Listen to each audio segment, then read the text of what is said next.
एक बड़ी खबर महाराष्ट्र की सियासत से जुड़ी हुई मिल रही है। बड़ी खबर यह है कि कल शपथ ग्रहण के संबंध में सांसद मौजूद थे और अब वो एक बार फिर से अजीत पवार कैंप से शरद पवार कैंप में लौट गए हैं। ये इस वक्त की बड़ी खबर। अमोल कोल्हे कल शपथ ग्रहण में मौजूद थे, लेकिन आज कहा कि मैं शरद पवार के साथ हूं। अमोल कोल्हे की जो कि एनसीपी के सांसद हैं और वो ये कह रहे हैं कि मैं शरद पवार के साथ हूं, लेकिन कल शपथ ग्रहण में थे, अब अचानक कह रहे हैं कि मैं शरद पवार के साथ हूं। तो क्या अजीत पवार का साथ छोड़ दिया? ये सवाल चाचा भतीजा के बीच में उनके साथ जो समर्थक हैं या जिन विधायकों या सांसदों के होने की बात कही जा रहे हैं, उनमें भी अभी लगता है कि एकता नहीं है या फिर क्लैरिटी नहीं है कि वो किसके साथ हैं। अमोल कोल्हे ने कहा कि मैं अजीत पवार मैं शरद पवार के साथ हूं। ये उन्होंने कहा कि शरद पवार के साथ मैं हूं और अजीत पवार खेमे के साथ थे, कल शपथ ग्रहण समारोह का हिस्सा बने हुए थे, लेकिन अचानक अब कह रहे हैं कि वो शरद पवार के साथ हैं और वापस कैंप में लौट गए। ये एक बड़ी खबर। शरद पवार मंचे हुए खिलाड़ी माने जाते हैं। और राष्ट्रवादी कांग्रेस यानी एनसीपी के शिरूर लोकसभा कॉन्स्टिट्यूंसी के सांसद अमोल कोल्हे, डॉक्टर अमोल कोल्हे, उन्होंने ट्वीट करके कहा है कि मैं शरद पवार के साथ हूं। अमोल कोल्हे का वापस आना इसलिए भी इंपॉर्टेंट माना जा रहा है क्योंकि डॉक्टर अमोल कोल्हे कल जब यह अचानक स्वेरिंग इन हुआ 9 लोगों का अजीत पवार के साथ में, उस वक्त वहां पर राजभवन में मौजूद थे।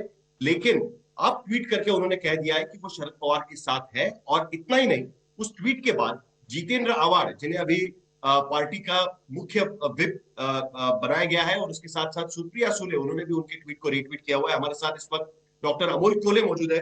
डॉक्टर कोल्हे, एक दिन में ऐसा क्या हुआ कि आपके विचार बदल गए, आप दोबारा शरद पवार के साथ आ गए? क्योंकि बाहर परसेप्शन इसी तरीके का लग रहा है। कल जो विजुअल्स देखे गए थे उसमें आप वहां पर दिखाई दे रहे थे, राजभवन में दिखाई दे रहे थे, और आज आप ट्वीट करके कह रहे हैं कि मैं शरद पवार के साथ।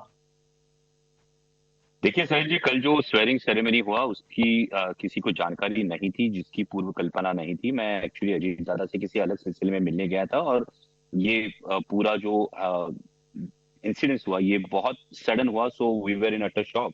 और इसके बाद जब जिसे हम अंदर की आवाज कहते हैं, जो एक जवाब देना है, खुद को जवाब देना है, ये खुद का जवाब है कि इस तरह से अगर लोकतंत्र चलेगा तो फिर लोकतंत्र का क्या होगा। जिन वोटर्स ने वोट किया है, किसी मुद्दे पे लेके वोट किया है, उन वोटर्स के साथ ये बेट्रेयल होगा।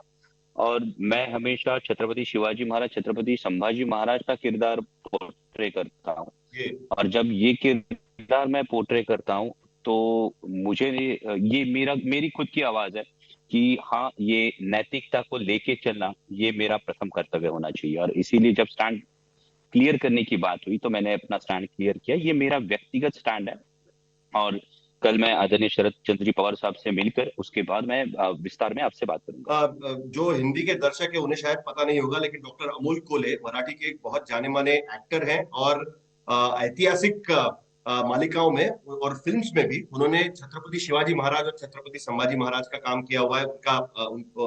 उनकी भूमिका अदा की हुई है। लेकिन कोहली जी, आपने कहा कि आप वहां पर गए हुए थे, किसी और काम के सिलसिले में अजीत पवार से मिलने गए थे, और अचानक आपने वहां पर देखा कुछ और ही चल रहा था।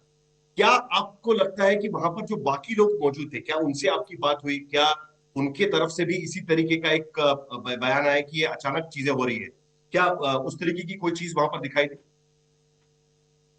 देखिए, विस्तार में मतलब काफी लोगों में बौखलाहट थी कि सडनली किस सिलसिले में सबको बुलाया गया है, इसलिए किसी के साथ विस्तार से मेरी बात नहीं हुई वहां पे।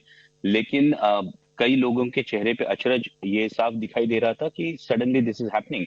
एंड नोबडी, आई थिंक, जिनसे मेरी बात हुई उनमें से कोई भी अवेयर नहीं था कि yes, the swearing ceremony is going to happen so soon. So, had there been some policy decision, had there been some